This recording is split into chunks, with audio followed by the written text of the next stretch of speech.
All right, we have Mackenzie Dern joining us. She returns to action next Saturday night, September 19th, taking on Randa Markos. Mackenzie, how are you? I'm doing great. Thank you, Mike, for having me. Happy to be here. Absolutely. The fight is a little over a week away. As most people know by now, you are a mom as well as a fighter. How have you been, I guess, navigating this crazy time in the world, this pandemic, from not only being a professional athlete and a professional fighter, but also from a parent's perspective as well? Yeah, I mean, it's like crazy because this is my third fight since my daughter has been born. So every fight, like, it's crazy that it's like I'm getting more organized, our life and things, but it's like every phase of her life, it's like new, I guess not new obstacles, So now she's walking and running around. So it was good, like when she just kind of stayed still. Now I'm like training and kind of having to watch her, and now she's doing like some gymnastics and swimming. So the days a little bit more, then I'm kind of like missing the days that she just like, kind of slept and that's it, So we're just adapting and everything. So it's good, I'm having fun. Definitely, I think this phase is awesome. She's going to go to my fight. It's the first time she's going to go to my fight since the whole corona thing happened.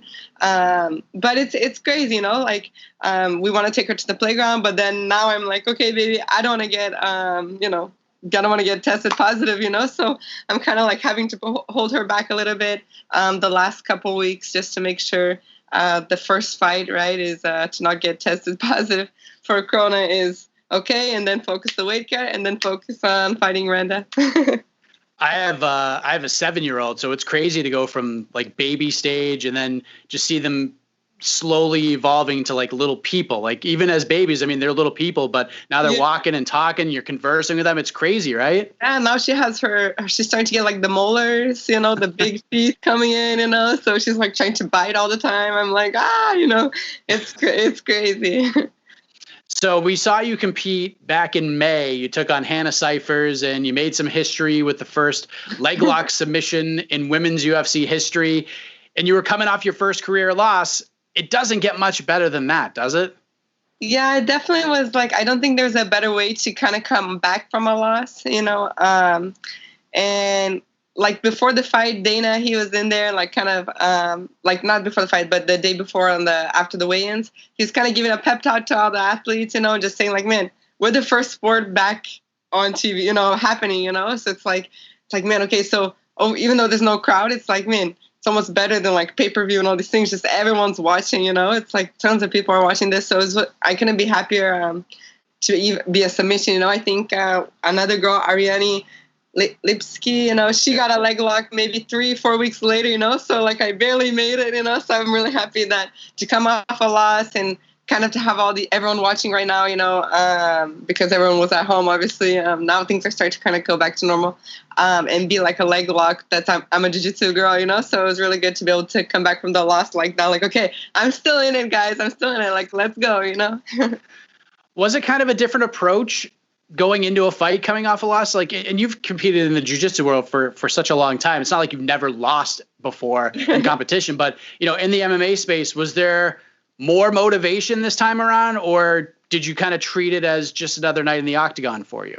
I felt a little bit more pressure, and definitely more pressure than jiu-jitsu. I felt like, I like seeing people, because it's not like, oh, I'm going around looking like people are like tagging you, and like people say like mean things and they tag you and you know what I mean? And you're like, man.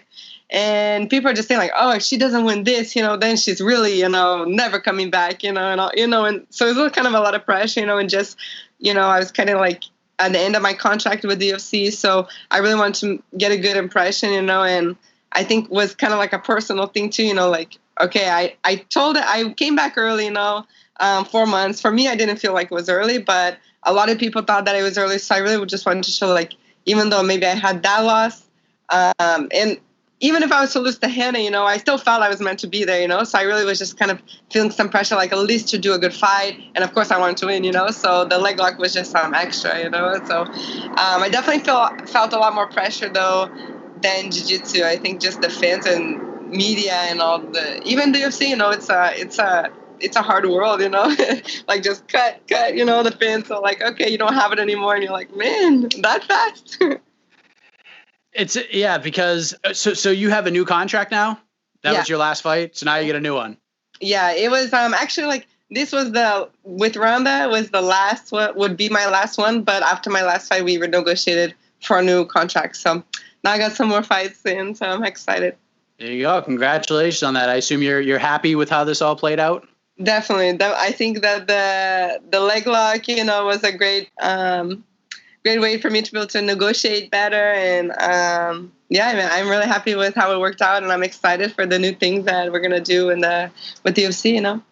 Well, good for you. Mm-hmm. So that fight took place in May. It was, like you said, it was the first Apex show during this crazy time in the world. And that was around 4 or so months ago. And I know you wanted to turn things around very, very quickly. Still, in any era, this is not a long layoff by any stretch of the imagination. But Hannah's fought twice since then, which is crazy. Are you happy with like the length of time between fights, or are you hoping to get back in there a little sooner? It's like I was wanting to get back sooner. It's funny actually. Like my post-fight interview, I'm like, okay, I'm feeling good, and just all that adrenaline and all these things. Of course, even if I winning or losing, I want to try and fight again this year too. I've always been used to fighting like 3 or 4 times a year. So, and being off the pregnancy was a long time. So I was like, yeah, I'm ready to fight, And then they called me like, hey, do you want to fight Randa in 2 weeks? I'm like, oh no, wait, let me think about that, let me train for this, and I was sore, Hannah got some good on the clinch work, some, I don't know if it was elbows or knees or something, I was sore, so I'm like, no, okay, maybe not that soon, so maybe I started wanting to get back too early, and now, and then I'm like, no, give me like 4 weeks, 6 weeks, and then they end up pushing it more and more, and man, now I couldn't be happier. I think it was good, and I think I'm a little bit too anxious all the time. And I think was really good because now I just feel like I was able to train so much more. And, I got my camp kind of was a little bit mixed up, and now it's a little bit more organized now. So I think everything ended up working out for the best, and I'm able to fight. Randa's a tough girl, she's not just a girl I'm going to say like, hey, let me fight in 2 weeks. She's a tough girl, and I definitely want to use this to show a lot of improvements and stuff like that. And with 4 months, man, I improved so much, especially with the coronavirus happening, just in the gym, and doing my best. So when they offered you the fight for like a 2-week notice, I guarantee you that, especially knowing you were probably like, yeah, let's do it. And then you had to like slow down a little bit and maybe talk to your manager, the great Daniel Rubenstein, and then he probably put you in a place. Is that kind of accurate of how it went down? Exactly. And I'm like, Daniel, and then I'm seeing like Hannah. I'm like, but Hannah fought again. Because after I said the no to the 2 weeks, I'm like, okay, but in 4 weeks I can, And like, no, let's go calm, And I'm like, but Hannah's fighting, and I'm seeing all these girls fight, And I'm just like, man, I like, you see everyone fighting, you want to be there. And I'm saying like, what about Fight Island? What about this? And then he's like, explain to me, no, Vegas, it's good. We're not fighting 3 a.m. It's close to the house, not 15-hour flight. I'm like, yeah, that's true, And now I'm so happy because my husband's going to go. My dogs are going to go to this fight. Moa's going, and it's better, I won in the Apex, so I definitely am happy to be back there, the same energy. I really liked it. And yeah, I'm definitely, that's why the managers are there, to help take care of the athletes. So things got shuffled around a little bit. Like UFC 253 was supposed to be September 19th, and then it got moved to the 26th, and then it got moved from Vegas to Abu Dhabi. Was there any talk about moving your fight with Randa to Fight Island at all, or was it always Vegas on the 19th and there was no other discussions? For me, they always said was Vegas. I even talked to Danny and said, man, are they gonna move ours? Because I think that's a great card. Definitely would like to be on the Borrachinha and Azedinha card. It would be awesome to see that fight live and everything. I'm so excited.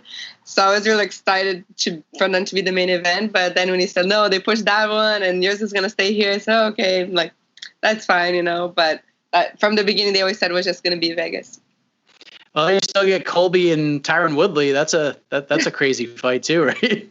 Yeah, I'm a fan of Tyron for sure. I'm sure there's going to be a lot of Tyron Woodley fans next Saturday, if we're being honest. But yeah, before that happens, you're going to fight Randa Markos. She's been around for a long time. She's had a weird career where she's flip-flopped wins and losses pretty much the whole way. But she gets in these kinds of fights with the Gedalias and the Angela Hills and the Marina Rodriguez's of the world where people feel that she's going to get steamrolled, and somehow she comes through. How has the preparation been in lieu of this fight with somebody like Randa? Because I'm sure compared to most of your opponents, Randa's a little bit more of a puzzle than you've probably had to put together in the past. Is that kind of how you're looking at this?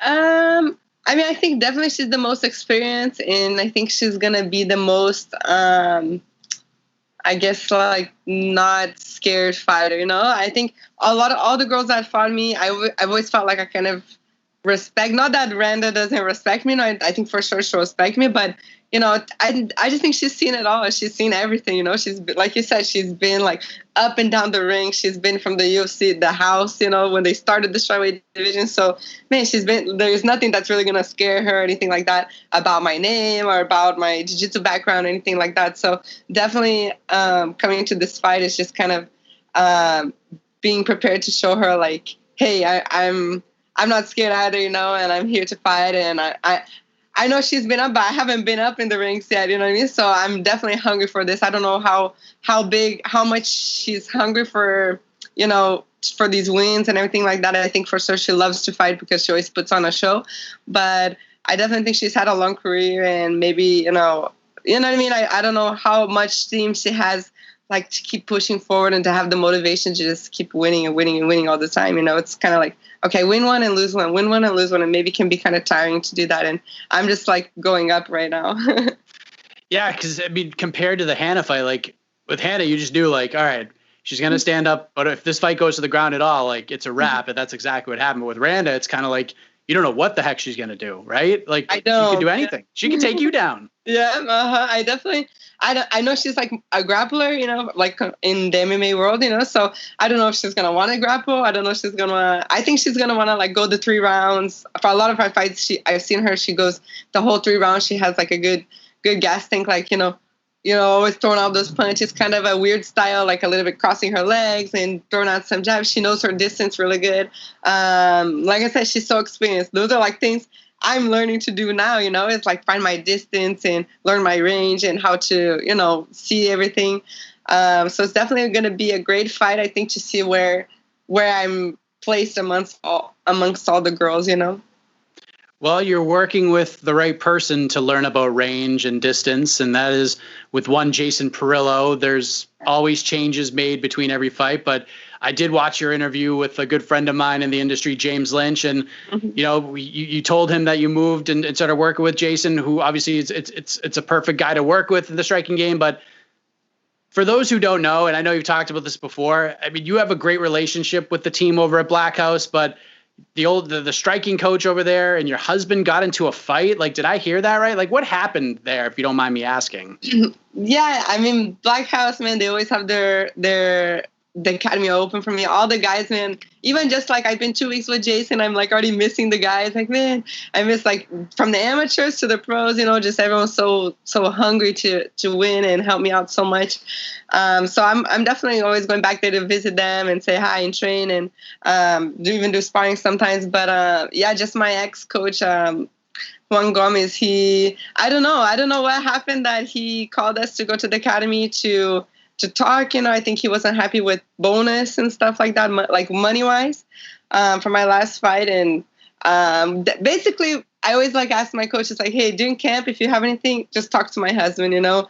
Obviously, at home, me and him talk about everything, you know, so we're the same person, you know, basically. But when I'm in camp, I don't want to have to think about it, you know. I don't want to think about money or, you know, coaches or anything like that. Just let's just talk about training. So my husband talked to him, and my husband's like this surfer guy, you know, totally, you know, good vibes, you know, afro, you know, definitely not the fighter style.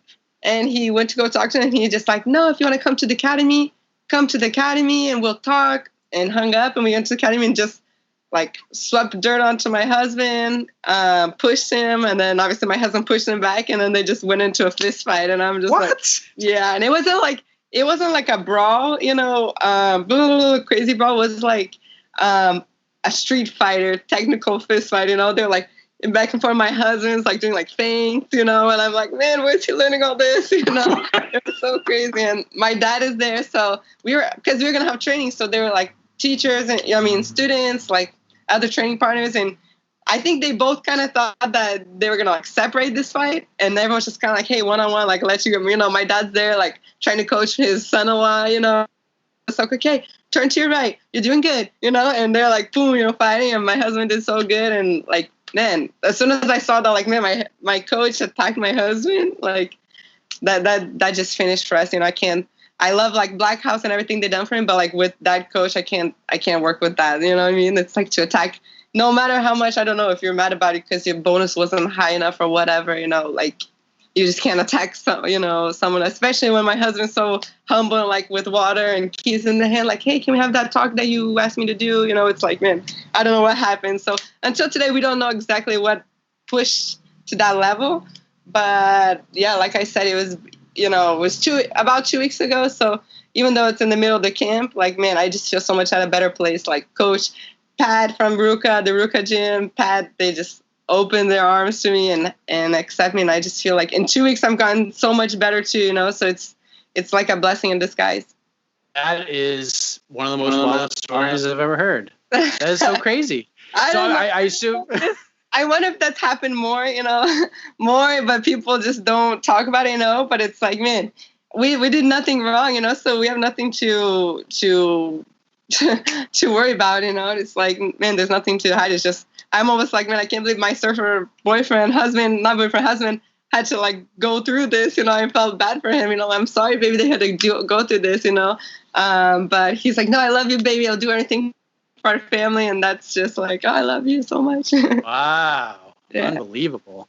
So I assume the rest of the coaches at Black House understood your decision to leave. They're probably like, yeah, we get it. Oh, yeah, for sure. I mean, from what I heard, I don't think he's able to coach at Black House anymore. I think he does his own thing.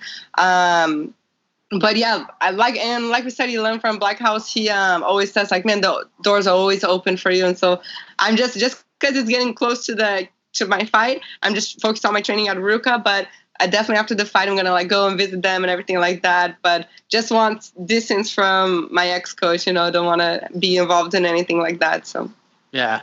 Well, I mean, sometimes a change in location leads to like a change in perspective mentally too, like things you didn't know before or things that you may have been taught may now be presented to you in a different way where it opens up and you're like, oh yeah, that's what you meant by that. Like you can learn a lot as you're going through right now in a short amount of time. Is this just been a huge eye opener for you working with guys like Jason and these coaches? Oh my gosh, so much. You have no idea. It's like, it's just crazy how much information, how much, like open eyes, you know. It's a different style, totally different style of coaching, of me learning and everything, different energy. So it's just kind of like, wow, really opened my eyes up to like different things that maybe I wasn't seeing that I was doing wrong, and like things that now little details that he gave me that like just helped my striking so much more, you know. Like I feel way more balanced and way more, I guess not throwing so much, like leaning into my punches, you know. I'm way more like set foot, and like just today we're at training, you know, there's like Luke Rockhold and Cheeto Bear and Scott Eastwood, you know, and just all these guys, Alan Goes, there are all these people at the training, and we're just all exchanging information and having fun, and Coach, you know, Perilla's there just helping me prepare. Like, tomorrow's my last sparring day, so he like helped push me, and you know, it's just a good energy. I'm really opened my eyes to so many more things now. This is an interesting revelation because for anybody looking at this fight on paper, most people see it as if, you know, you get it to the mat, just a matter of time. But Randa has that savvy, she's got that grit, and you know, she's pretty darn good on the ground herself. But do you feel because Randa has that name and is tough on the mat that there could be a lot of striking here? Like, you know, maybe you surprise some people and knock somebody out on next Saturday night. Is that what you're thinking? That this could be a lot of punching and kicking here? Definitely. I mean, I definitely don't want to take too many chances standing up, you know. Even if I'm feeling great standing up, you know, you just need to hit the spot and like to finish the fight. You know, I definitely feel 100% more comfortable on the ground, but I definitely see a knockout could be possible, because what's more surprising than a jiu-jitsu girl like knocking out, like all of a sudden got that power and has like the right technique, and you know, just everything hits the right spot. So it definitely can be a big surprise, I think, to people if I'm able to knock out the fight, and I think it's definitely a big possibility. I know that Randa is gonna come to try and finish me too. So it could. I don't know. I don't know if she want to go to the ground. So hey, I'm training so much my wrestling. I'm trying really to get my takedowns way better. But if she just keeps defending, I'm not scared to be standing up either, and definitely will be dangerous for sure. Do you feel either way that people are going to be like, wow, Mackenzie Dern's stand-up has gotten so much better? 100%. I definitely think people are going to see that. Like, from my fight, like, with Amanda Ribas, where I'm kind of like, you know, a little bit, I don't know, not like getting punched to the face, you know, and I think people who watch that fight will kind of just see Mackenzie kind of like, you know, not going forward and not too much confident to like now.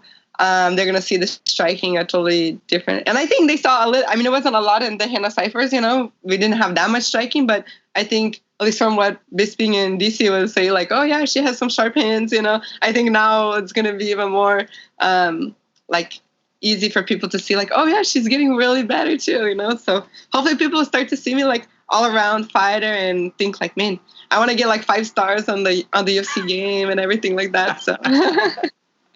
So you're in the top 15 now, like you mentioned. Where do you think a win over someone like Randa Markos, especially if you could put her away, where does that put you in this division?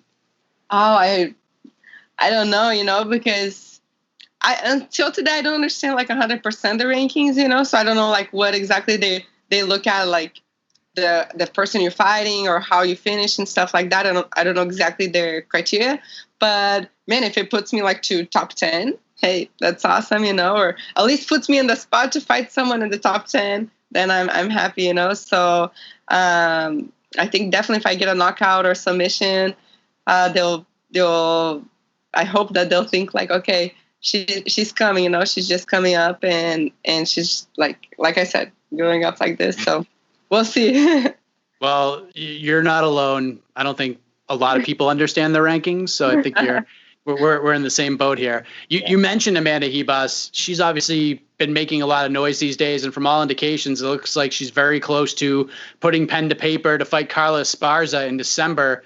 What have you made of her quick rise? Because I'm sure at some point, you'd like to get that one back down the road. I mean, I don't know. I think that she's doing her fights and she's on a good run. You know, she's undefeated in the UFC. So that's the momentum you need. You know, is just to keep going. I don't know if she's 4 or 5 fights, I think, without losing, but I know I'm trying to get, you know, my victories back going, and we'll see if we meet each other one day for the belt again or something like that. You know, definitely, I know she's a tough girl. She's gonna give a lot of problems to a lot of the girls in the division. And man, there's nowhere to run. You know, you have Tatiana Suarez, who's undefeated. You know, we have so many tough girls. So definitely, I think as we start climbing the ranks, we're gonna start to see harder and harder fights, harder matchups. You know. But yeah, I mean, I think Paige Van Zandt too. She went off to the bare knuckle. You know, she did whatever was good for her. You know, her thing. So I'm excited to see what comes for Paige, what comes for Amanda, what comes for Carla. You know, and definitely what comes for me. So we'll see. I'm excited, and I think that she's doing good. I'm not going to ask you about the weight cut per se, because I think you've answered those questions. But I know for a fact. That's me. Listen, I can tell by looking at you that you're in a good place right now. But I can assure you're going to get a million questions about the weight cut on fight week. It just is what it is. Is this just frustrating for you at this point? Because you made it your last 2 fights. You looked in pretty good spirits for both of those. Can we just declare for all to see right now, to all of my fellow colleagues and media members, can you just say, don't ask me about the damn weight cut. I'm good. I'm going to make it. Don't worry about it. Yeah, I'm 119 today, this morning. So, I mean, that's like 4 pounds, you know, from 115, 3 pounds from the 116. So, yeah, I mean, you guys can ask, but man, just stop commenting, stop saying like, oh, she's not going to make it. She's not going to make it. Don't worry, I'm going to make it. And I'll probably have like, you know, I don't know, maybe ice cream before the night before, you know, I don't know what's going on. My weight's just going like, it's just responding so well, you know, from the pregnancy. Honestly, I think it's from the pregnancy. Again, I say this like every fight since my pregnancy. I still want to get the strength more and more and more. I'm not where I want to be 100% strength wise, just because Corona and like the gyms, everything's closed, you know, it's just hard to get. I really want to like weights, you know, like get bulk up. But yeah, I feel good. I'm feeling like even stronger and more leaner. I think leaner than my last fight. So yeah, my weight's awesome. And yeah, please guys, you don't need to question my weight anymore. You know, I understand. I've had 3 missed weights in my career. So I know, and my last one in Rio was a lot, you know. So I understand people are going to hold it against me for a while. But like Colby, he made like a meme about me on that fight. So that's why I'm like, man, just stop talking about my weight, you know, talk about whatever, talk about Colby, talk about whoever, you know, but not about my weight, please. Talk about like anything, but not my weight. 119, you're going to make weight before you like get off the plane at this point. I need to eat. Otherwise I'll be too light. That's like really what we're doing. You know, I mean, like whenever I finish the training, if I see my weight's down too low, I'm like eating a little more, you know. Yeah, it's just, I don't know why. I'm hoping that like, of course I stopped breastfeeding for my last fight because Moa, she couldn't go to Vegas with me. So that was like basically the cutoff that we stopped. So that was in May. I don't know if the hormones, when they start to, you know, balance out, if things will change, but man, I'm eating good. I'm eating, you know, like secretly I'm eating like some ice cream sometimes, you know, and stuff like that. I'm eating a lot. I'm not eating like little stuff. I asked Charles from Trifecta from the UFC, you know, to send me some protein, some creatine to like bulk up, you know. So I'm taking these things that are like, they say retain water and stuff like that. It's just, I don't know what's happened, but I'm feeling good. We can tell. It's a different thing to be able to fight and not worry about your weight, you know. Yeah, 100%. You look in a great place right now. Obviously, I think we're all looking forward to this fight. It's a good test for you on the way up, like you said, in this 115-pound division. But it's been a crazy camp for you, it sounds like. So I'm sure you're just ready to get in the octagon and just fight at this point. But thank you for the time, Mackenzie. All the best to you next weekend and safe travels. Yeah, thank you so much. I appreciate it. Woo. Thank you, Mackenzie. Yeah, thanks so much. All right, take care. You too. Bye-bye.